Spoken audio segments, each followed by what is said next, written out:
आप बात करें चौधरी मोहम्मद अकरम साहब की, लोगों के एक हर दिल अजीज जो लीडर जो हैं। चीज़ें मुश्ताक बुखारी साहब कर रहे हैं, क्या वसीम बुखारी उन तमाम चीज़ों के समर्थन में है? क्या कर रहे हैं मुश्ताक बुखारी? जिस तरह से मुश्ताक बुखारी साहब के कुछ बयान हैं कि अगर पहाड़ी लेने के लिए मुझे आरएसएस के पास जाना पड़े तो मैं जाने को तैयार हूँ।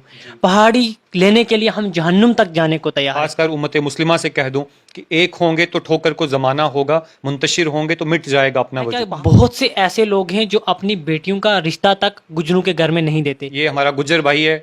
आज मेरा ही एक दोस्त जो है, आज मेरा ही एक पड़ोसी, आज मेरा ही एक मोहल्लेदार पहाड़ी जो है, वो इसके लिए गलत बयानबाजी कर रहा था, इसकी ज़ातियात पर असर कर रहा था। काउंसिल में जब मैं पहाड़ी लैंग्वेज में बात करने जा रहा था तो मुझे फारूक अब्दुल्ला साहब ने पहाड़ी में बात करने से रोका था।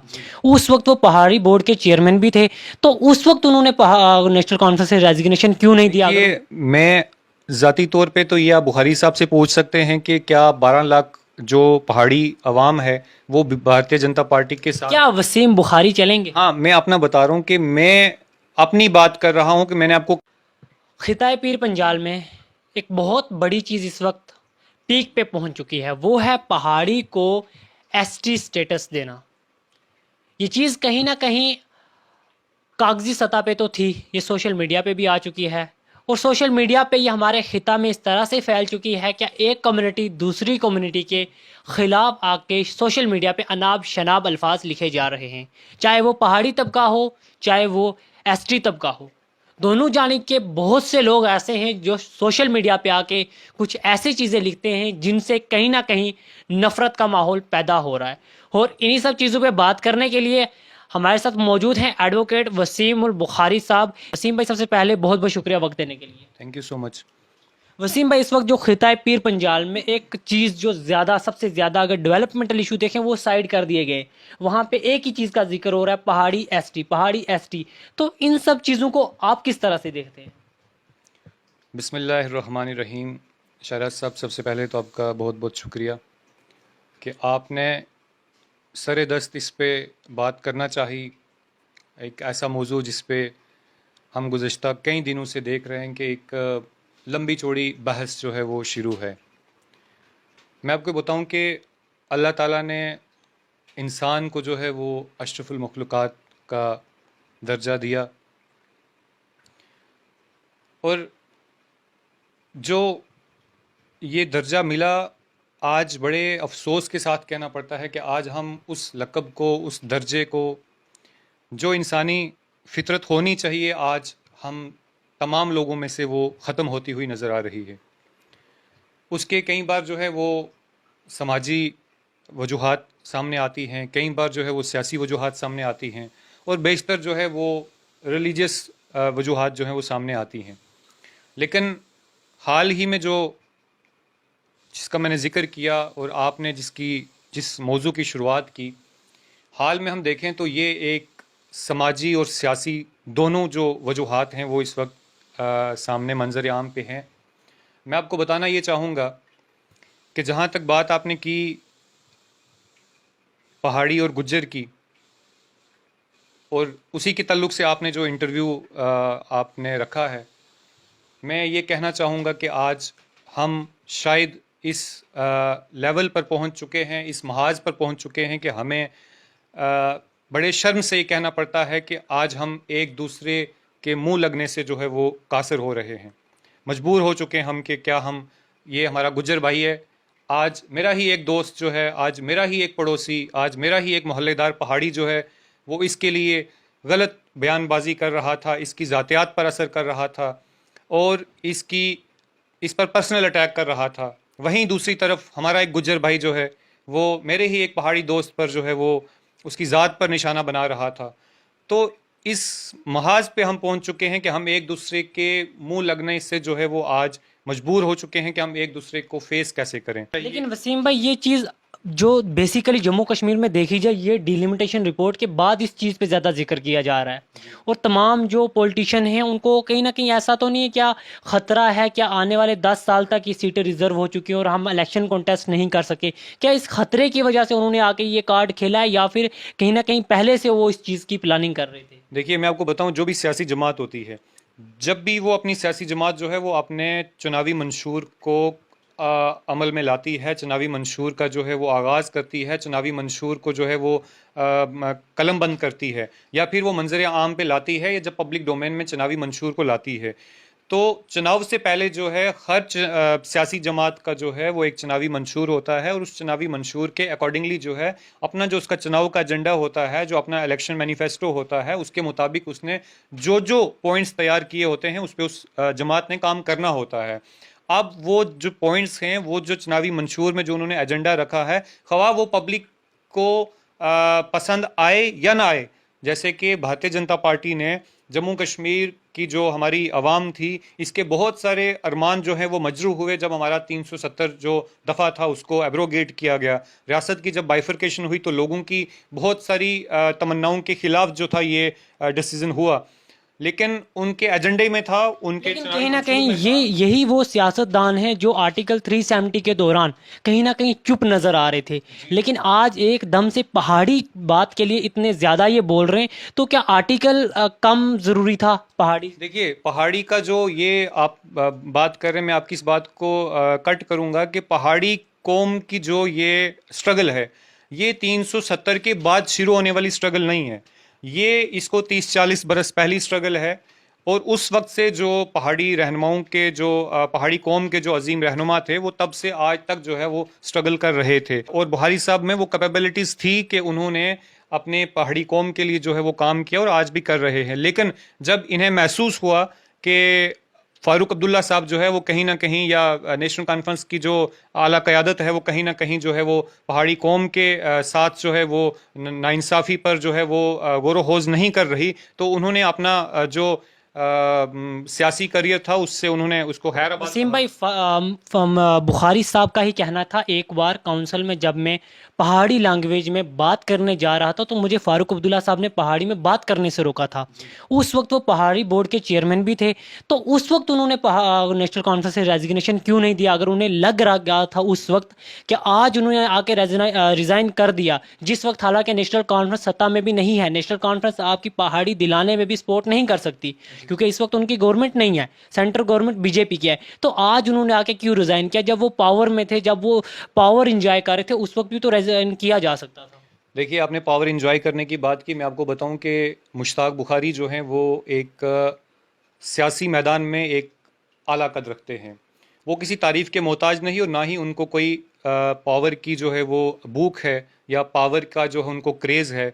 मेरा ना तो ज़ाती तौर पे ना बुखारी साहब की किसी सियासी जमात से ताल्लुक़ है, और ना ही बुखारी साहब से सियासी तौर पे हम जो है वो मैं किसी तरह से जो है वो उनके साथ मुंसलिक हूँ। लेकिन एक जनरल बात जो है, यहाँ पे बात हक और बातिल की है। मैं आपको जनरली तौर पे बात पूरी बताऊं कि बुखारी साहब जो हैं वो आज भी चाहते तो उन्होंने एक लंबा वक्त जो है वो नेशनल कॉन्फ्रेंस को दिया। आज ये वक्त था कि जब वो उम्र जो है उनकी अब काफ़ी हो चुकी है, तो आज ये वक्त था कि वो अपनी औलाद में से या अपने घराने के किसी मेंबर को जो है, अपने घर के किसी मेंबर को है जो नेशनल कॉन्फ्रेंस की अपनी जगह जो है नेशनल कॉन्फ्रेंस की जमात में जो है वो एक आला ओहदा जो है वो संभालने का मौका दिलाते, लेकिन उन्होंने उस चीज़ की परवाह नहीं की। वसीम भाई, क्या वसीम बुखारी मुश्ताक बुखारी के नक्शो कदम पे चलने को तैयार हैं और शाना बशाना उनके साथ चलने को तैयार हैं? वसीम बुखारी हर उस इंसान के साथ चलने को तैयार है जो हक पे है, चाहे वो मुश्ताक बुखारी हो, चाहे वो चौधरी अकरम हो, चाहे वो किसी भी कौम का। लेकिन इस वक्त पहाड़ी काज के लिए जो जो चीज़ें मुश्ताक बुखारी साहब कर रहे हैं, क्या वसीम बुखारी उन तमाम चीज़ों के समर्थन में है? क्या कर रहे हैं मुश्ताक बुखारी? जिस तरह से मुश्ताक बुखारी साहब के कुछ बयान हैं कि अगर पहाड़ी लेने के लिए मुझे आरएसएस के पास जाना पड़े तो मैं जाने को तैयार हूँ, पहाड़ी लेने के लिए हम जहन्नुम तक जाने को तैयार हैं, क्या इन चीज़ों से, इन बातों से आप मुत्तफिक हैं? देखिए, आरएसएस को ज्वाइन करना उन्होंने इस चीज़ की वजाहत भी की बाद में, कि कहने का मतलब ये है कि आज की डेट में जो है लोग जो है वो पब्लिक जो है वो आरएसएस को एक वर्स्ट ऑर्गेनाइजेशन समझती है। तो इससे हम ये भी समझ सकते हैं कि उनके कहने का ये मतलब है कि आरएसएस जो है वो एक वर्स्ट ऑर्गेनाइजेशन है, और आज हमें इस हद तक जाना पड़े तो हम जा सकते हैं। लेकिन कोई जमात जो है वो आपको आपका हक दिलाती है, तो इसका ये मतलब नहीं कि आप अपना मज़हब जो है वो बदल देंगे, या अपनी सोच बदल देंगे, या आपका जो आइडियोलॉजी है या अपना बिलीफ जो है वो बदल देंगे। ये एक सियासी जंग है, तो मुझे लगता है इसको सियासी तौर पे इनको लड़ना चाहिए। वसीम भाई, वहीं कहीं ना कहीं बुखारी साहब का ये भी कहना था, क्या अगर बीजेपी पहाड़ी को शेड्यूल ट्राइब्स का दर्जा देती है तो पहाड़ी कम्युनिटी पूरी की पूरी भाजपा के साथ चलने को तैयार है। अगर आपकी बात करें, आप अक्सर बात करते रहते हैं भाजपा के कुछ ऐसे वादों को लेके, उन पे आवाज़ उठाते हैं जो भाजपा ने पूरे नहीं किए, कहीं ना कहीं आप उनके आइडियोलॉजी से भी मुत्तफिक नहीं हैं। तो क्या वसीम बुखारी भी भाजपा के साथ उस वक्त चलने को तैयार हो जाएगा जब पहाड़ी शेड्यूल ट्राइब्स का दर्जा ले लेंगे?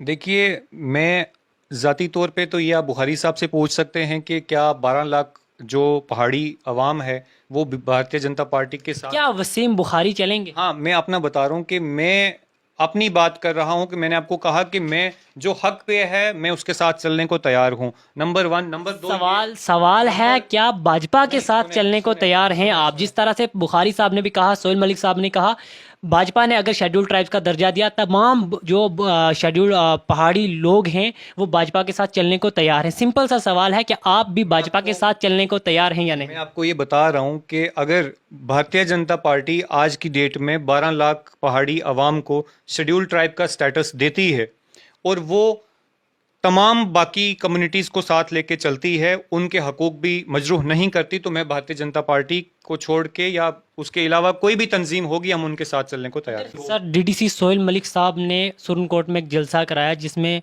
भाजपा का जो जलसा कराया, रविंद्र राणा साहब मौजूद थे, उसमें उन्होंने शरेआम ये कहा, डीडीसी भी साड़ानी, सरपंच भी साड़ानी, मेंबर भी साड़ानी। हाँ, तो इससे उनका क्या मतलब है? क्या मैं आपकी उसी बात की तरफ जा रहा हूँ। मैं कह रहा हूँ कि ये उन्होंने कहा जब इलेक्शन के बाद। मैं आपको कह रहा हूँ कि जब ये रिजर्व्ड हुई सीट्स, जब लोग बन रहे थे, तो किसी पहाड़ी ने ऐतराज़ नहीं किया कि भाई वहाँ पे राजौरी के नसीम लियाकत साहब जो हैं वो चेयरमैन जो हैं डिस्ट्रिक्ट बोर्ड के बन रहे हैं। वो बने, उन्होंने हल्फ लिया, हमने उनको मुबारकबाद दी, वो जीत के आए, लोगों ने उनको इलेक्ट किया। लेकिन वो सीट कौन सी थी? रिजर्व सीट थी। फॉरेस्ट राइट एक्ट जो है वो बीजेपी की सरकार ने लागू किया गुजर फैमिलीज़ के लिए, गुजर कौम के लिए, गुजर बरादरी के लिए। तो किसी पहाड़ी ने ये नहीं कहा कि आप उनको फॉरेस्ट राइट एक्ट मत दो। लेकिन समझ नहीं आती कि चंद लोग जो हैं गुजर बकरवाल कम्युनिटी में से इस वक्त जो है इस काज की मुखालफत कर रहे हैं। मेरा ये कहना है कि वो लोग मुखालफत कर रहे हैं। अभी रिसेंटली जो कल परसों से जिस पे ज़्यादा जो बवाल सामने आया, इश्तियाक भट्टी साहब की एक कल की स्टेटमेंट थी जहां कहीं ना कहीं उन्होंने एक किस तरह से कुछ अल्फाज यूज़ किए जहां एक पूरी कम्युनिटी को वो आतंकवाद के समर्थन में बता चुके हैं। तो उनकी स्टेटमेंट को आप किस तरह से देखते हैं? ये इश्तियाक भट्टी साहब कौन है? इश्तियाक भट्टी साहब जो इस वक्त एक गुजर लीडर बन चुके हैं, इनकी सो कॉल्ड गुजर लीडर ही हम कह सकते हैं, जो बने हुए हैं, जो उनकी बात रखने के लिए प्रेस कॉन्फ्रेंसेस वगैरह कर रहे हैं और अपने आप को एक गुजर लीडर शो कर रहे हैं। लेकिन कहीं ना कहीं इस तरह से उन्हें किसी ने भी ये अधिकार नहीं दिया कि आप एक पूरी कम्युनिटी को आके एक आतंकवाद की समर्थन कम्युनिटी बता दें। तो इस चीज़ को आप किस तरह से देखते हैं? शहराज साहब, सबसे पहले तो मैं आपको ये बताऊं कि मेरी 29 साल उम्र है। गुजर लीडर मेरी नज़र में वो हैं जो 8 साल मासूम आसिफा बच्ची के लिए सड़कों पे रात को निकले। ठीक है। गुजर लीडर मेरी नज़र में वो है जिन्होंने फॉरेस्ट राइट एक्ट के लिए सड़कों पे पुलिस से लाठियां खाई। गुजर लीडर वो है जिन्होंने गुजर बकरवाल के जो राइट्स हैं उनको पामाल होने से बचाने के लिए उनके लिए सड़कों पे आके धरने दिए। गुजर लीडर वो हैं जो आज भी सरे फहरिस्त हैं। जिन शख्सियत का नाम आप ले रहे हैं, मेरी 29 साल उम्र में मैंने तो इन्हें कहीं किसी गुजर कौम के लिए कहीं रोड पे कोई धरना देते हुए या किसी गुजर भाई का पानी पिछले 2 हफ्ते से नहीं चल रहा, किसी का खंबा जो है वो टूटा है, किसी का घर नहीं बना या किसी की पेंशन नहीं चल रही, मैंने तो कभी सुना नहीं। पता नहीं ये रातों रात कहाँ से जो है वो गुजर लीडर बन जाते हैं। जो असल में गुजर लीडर हैं उन्हें लोगों ने इलेक्ट किया है और वो आज इस काज की मुखालफत नहीं कर रहे। नहीं वसीम भाई, आप इनकी स्टेटमेंट को आप किस तरह से देखते हैं जो इन्होंने स्टेटमेंट दी? आप बात करें चौधरी मोहम्मद अकरम साहब की, लोगों के एक हर दिल अजीज लीडर हैं। उन्होंने इस ऑन कैमरा कहा कुछ महीने पहले कि जो पहाड़ी कौम की या जो पहाड़ी मेरे भाइयों की मुखालिफत करेगा उसके लिए मेरे घर के दरवाजे जो हैं वो हमेशा के लिए बंद हैं। ठीक। और ये वो लीडर कह रहा है कि जिसके साथ 30-40 हज़ार लोग जो हैं वो उसके फेवर में वोट कास्ट कर रहे हैं। तो हमारी नज़र में तो वो वोटर है जिसको लोग इलेक्ट कर। वसीम भाई, चौधरी लाल सिंह जी का एक इंटरव्यू था, उसमें उन्होंने ये कहा कि बहुत से लोग ऐसे हैं जो आज गुज्जर कम्युनिटी से नफरत करते हैं। क्या आपको लगता है आज भी हमारे समाज में इस तरह के लोग हैं जो अपने से एक कदम कहीं ना कहीं गुज्जर कम्युनिटी को नीचे समझते हैं या उनसे नफरत करते हैं? क्यों नीचे समझेंगे? आप बताएं मुझे, नीचे क्यों समझेंगे? ये चौधरी लाल सिंह साहब का कहना है कि बहुत से ऐसे लोग हैं जो अपनी बेटियों का रिश्ता तक गुजरों के घर में नहीं देते। पूछने से पहले 1000 बार यही पूछते हैं क्या तू गुजर कम्युनिटी से ताल्लुक़ रखता है। अगर किसी के घर से किसी की बेटी का रिश्ता करना भी हो तो गुजर के घर से बहुत रेयर चांसेस में होते हैं, मैक्सिमम चांसेस में नहीं होते।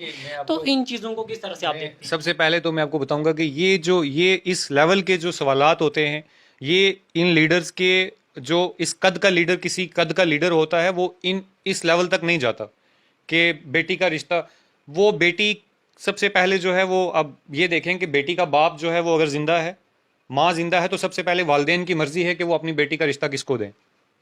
दूसरे नंबर पे बेटी की मर्जी है कि वो अपना रिश्ता किसके साथ तय करवाए।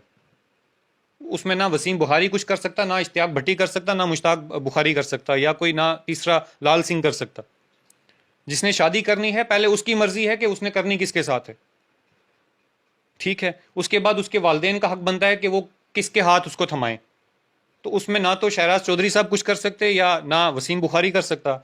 रही बात आपने लाल सिंह साहब का, तो मुझे नहीं लगता कि ये हमारे इलाके में जो ये चीज़ है वो आज भी है। आज बच्चे अवेयर हैं, जो जनरेशन है वो यंग जनरेशन अपनी मर्जी से शादी करती है। आज वो ज़माना नहीं कि आपने फ़ोन करके बोल दिया जी आपकी बच्ची का निकाह जो है वो हमने फ़लाँ जगह पे तय कर दिया है। तो आज आप वेल एजुकेटेड हैं, आपको भी पता है। वसीम भाई, अब बात करते हैं सोशल मीडिया की। पीर पंजाल में सोशल मीडिया पे इस वक्त कुछ नहीं किया जा रहा, सिर्फ नफ़रत बोई जा रही है। वहाँ पे चंद पहाड़ी लोग भी हैं, चंद गुजर कम्युनिटी के लोग भी हैं जो एक दूसरे की कम्युनिटी को टारगेट लगातार करते हुए नज़र आ रहे हैं। तो कहीं ना कहीं आप एडमिनिस्ट्रेशन से ऐसे लोगों को लेके कैसी क्या अपील करेंगे, क्योंकि इससे एक नफ़रत जो है वो फैलने का जो है माहौल बनता जा रहा है और कहीं ना कहीं उम्मत भी टूटती हुई नज़र आ रही है। तो इन सब चीज़ों को लेके आप क्या कैसी सोच रखते हैं? देखिए, मैं कहूँगा आपको बड़ा सीरियस नोट पे कहूँगा। मैंने आपको स्टार्टिंग में कहा था कि जज्बात जो है वो दिखाने से या चिल्ला के बोलने से या माइक पकड़ के मीडिया वाले से दूर भागने से जो है हकीकतें नहीं बदलती। एक होंगे तो ठोकर को ज़माना होगा। मैं ये उन तमाम लोगों से कह दूं जो फेसबुक पे, ट्विटर पे, सोशल साइट्स पे जो है आज जहर उगल रहे हैं। अपने घर पे एसी के कमरे में बैठ के, बिस्तर में बैठ के जो है आप किसी की ज़ात पे जो है वो अटैक कर रहे हैं। मैं आपसे कह दूं, ख़ासकर उम्मत मुस्लिमा से कह दूं कि एक होंगे तो ठोकर को ज़माना होगा, मुंतशिर होंगे तो मिट जाएगा अपना वजूद। पहाड़ी कबीला भी भूल जाएगा अगर स्टेटस ना मिला, तो एसटी कबीला भी भूल जाएगा अगर पहाड़ियों को स्टेटस मिल गया। लेकिन जो नफ़रत का मैदान बनता जा रहा है अपनी आने वाली नस्लों के लिए, जो वो बीज बोया जा रहा है, वो कहीं ना कहीं आने वाली नस्लों के लिए बहुत ही बड़े ख़तरे की अलामत है। तो इन सब चीज़ों से कहीं ना कहीं हम सबको अपने आप को दूर रखना चाहिए। और दीजिए अपने मेज़बान शहराज को इजाज़त। खुदा हाफिज़।